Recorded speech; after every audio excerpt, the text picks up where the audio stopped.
जाय ढाबळा सदर घालून पळ ढाबळा सदर घालून ना पळ इकडे ते आई ऊपर नाही ना मार करी माझ्याकडून आजी नको पखत नाही लागत त्याला शूटिंग काढली ती काढली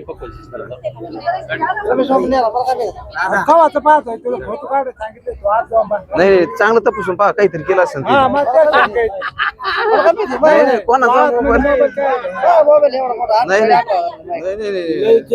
लय चत्र आहे अख्ख्या नागापूरला धूळ चाटिली अख्ख्या नागापूरला धूळ चाटिली त्यांनी फक्त नागापूर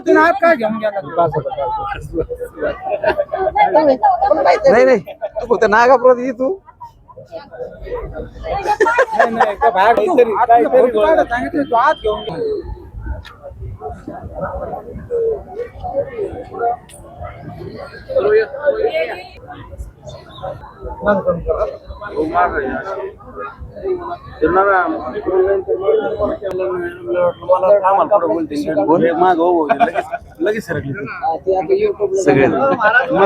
नमस्कार. या ठिकाणी नागापूर निवास अहिल्यानगर मधून एक दिंडी आली आहे.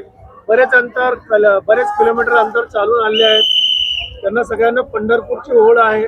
आषाढी एकादशी जवळ आली आहे. पंढरपूर सुद्धा जवळ आलं आहे. भक्तांची, भाविकांची, वारकऱ्यांची ओढ आणि आकर्षण सुद्धा वाढलेलं आहे. लवकरच ते तिथे पोहोचतील. थोड्या वेळासाठी त्यांची विश्रांती या ठिकाणी झाली आहे. आपण जाणून घ्यायचा प्रयत्न करू की त्यांचे काय विचार आहेत, काय नाही. जय हरी विठ्ठल, रामकृष्ण हरी. बोला माऊली. रामकृष्ण हरी. सकळ मंगळ निधी श्री विठ्ठलाचे नाम आधी. या ठिकाणी आज टेंभुर्णी गावामध्ये हा दिंडीचा आमचा मुक्काम आहे. राष्ट्रसंत तुकडोजी महाराज, राष्ट्रसंत गाडगे बाबा, त्यांचे शिष्य महान तपस्वी श्री संत कैकाडी महाराज आणि त्यांचे शिष्य महान तपस्वी श्री संत महादेव महाराज यांचा गुरु शिष्य पायी दिंडी सोहळा हा आज टेंभुर्णी गावी आलेला आहे. ही दिंडी नेवासा तालुका मौजे नागापूर या ठिकाणावरून निघालेली आहे. वास्तविक पाहता नेवासा तालुका हा ज्ञानेश्वर महाराजांच्या पदस्पर्शाने पावन झालेला असा तालुका आहे. ज्या ठिकाणी सबंध विश्वाला ज्ञानामृत म्हणून ज्यांनी दिलेला असा महान पवित्र असा ज्ञानेश्वरी ग्रंथ, त्या ठिकाणी ग्रंथ सच्चिदानंद बाबा यांच्या माध्यमातून लिखित झालेला हा ग्रंथ आहे. अशी पावन भूमीतून आलेली ही दिंडी आहे. वास्तविक पाहता बाबाजींच्या कृपा आशीर्वादाने जे बाबाजींचे जेवढे प्रेमाचे गावं होते, क्षेत्र नागापूर असेल, क्षेत्र वाघळूज असेल, त्याचप्रमाणे श्री क्षेत्र किन्ही आणि त्याचप्रमाणे श्री क्षेत्र खादगाव तालुका कर्जत या ठिकाणावरून 4 गावातून सर्व हे भाविक भक्त गोळ्या मेळाने प्रेमाने व भगवंताचं नामस्मरण भजन करीत या ठिकाणी वाटचालीचा प्रवास चालू आहे. बरं माऊली, मला 2-3 प्रश्नांचे उत्तर द्या की आषाढी एकादशीला आपण काय म्हणतो? आणखी एक नाव आहे आषाढी एकादशीला, सांगता येईल का कोणाला? आषाढी एकादशीचं आणखी नाव? अगदी बरोबर आहे, देवशैनी एकादशी. देहू आणि आळंदी कोणत्या नदीच्या किनारी आहे माऊली? इंद्रायणी. कोणत्या नदीच्या किनारी आहे? चंद्रभागा. बरोबर आहे. आता या ठिकाणी सांगा की ज्ञानेश्वरी ग्रंथाचं मूळ नाव काय? तुला सांगता येईल का? ज्ञानेश्वरी ग्रंथाचं मूळ नाव? गीता अलंकार नाव ऐकलंय का? ज्ञानदीपिका, भावार्थ दीपिका. बरं, आपण ज्यावेळेस पंढरपूरला जातो त्या ठिकाणी एक महाद्वार आहे. त्या महाद्वारला एका संतांचं नाव दिलंय, सांगता येईल का? नामदेव पायरी. संत म्हणतात, संत नामदेव. आता या ठिकाणी संत ज्ञानेश्वर माऊलींची समाधी कुठे आहे? क्षेत्र आळंदी. जन्मस्थान कुठे आहे? आपेगाव. क्षेत्र पैठण आपेगाव. बरं, या ठिकाणी मला हे सांगा की हरिपाठामध्ये किती अभंग आहे माऊली? 28 अभंग आहे. बरोबर आहे. प्रश्न असा आहे की आषाढी एकादशी जवळ आली आहे. आषाढी एकादशी म्हणजे देवशैनी एकादशी. एका वर्षामध्ये किती एकादशी असतात? 24. 24 एकादशी. सांगता येतील का 4-5 एकादशीचे नाव? आषाढी, कार्तिकी, कामिनी एकादशी, भागवत एकादशी, कामिनी एकादशी, स्मार्त एकादशी. हा. तर आपल्याकडे 24 एकादशी आहे, बरोबर आहे. त्याचे वेगवेगळं नाव आहे. निर्जला एकादशी, कार्तिकी एकादशी, आषाढी एकादशी, है ना? तर असा एक प्रश्न आहे की हे जे भगवंत आहेत, लाडके प्रिय भगवान विष्णू, बरोबर आहे, म्हणजेच पांडुरंग, म्हणजेच विठ्ठल, हे या ठिकाणी देवशयनी एकादशी म्हणतो आपण त्याला. त्या दिवसापासून ते योग निद्रा घेतात. योग निद्रा घेतात म्हणजे 4 महिने त्यांची विश्रांती असते, त्याला आपण चतुर्मास म्हणतो. आणि कार्तिकी एकादशीला भगवान परत जागृत होऊन सृष्टीचा सांभाळ करतो, बरोबर आहे. पण या 4 महिन्यामध्ये होतं काय, या 4 महिन्यामध्ये सगळ्यात पहिले श्रावण येतो, आणि श्रावण आला देवाची देव महादेव येतात, बरोबर आहे. श्रावणामध्ये आपण महादेवाची भक्ती आणि पूजा करतो.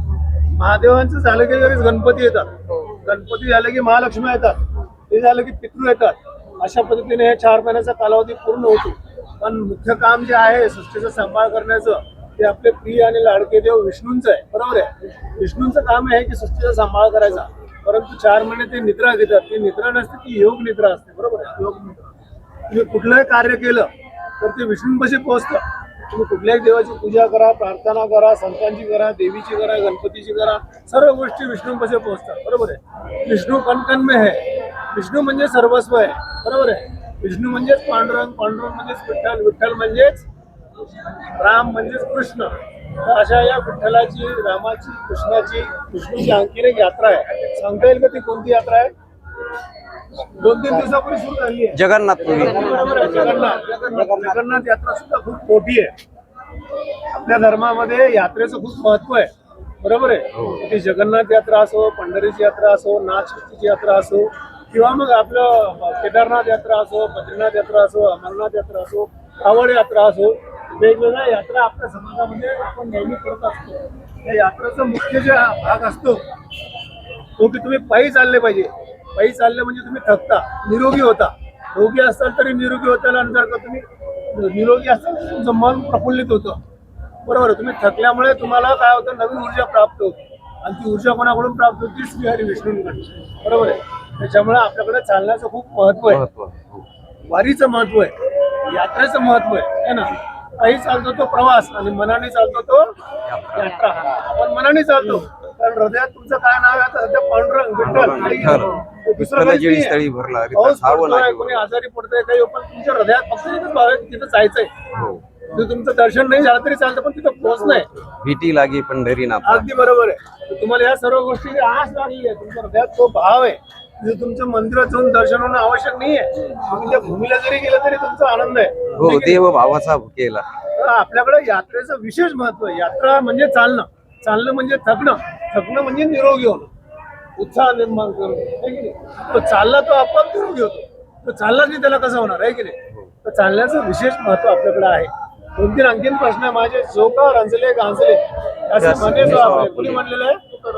जे का रंजले गांजले, संत तुकाराम महाराज. म्हणली अम्मा स्वारे कोणी म्हणलेलं आहे? तुकाराम महाराजांनी म्हणलेलं आहे, बरोबर आहे.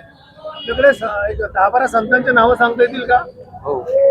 बोला बोला पटापट. महाराज, बरोबर. संत मीराबाई,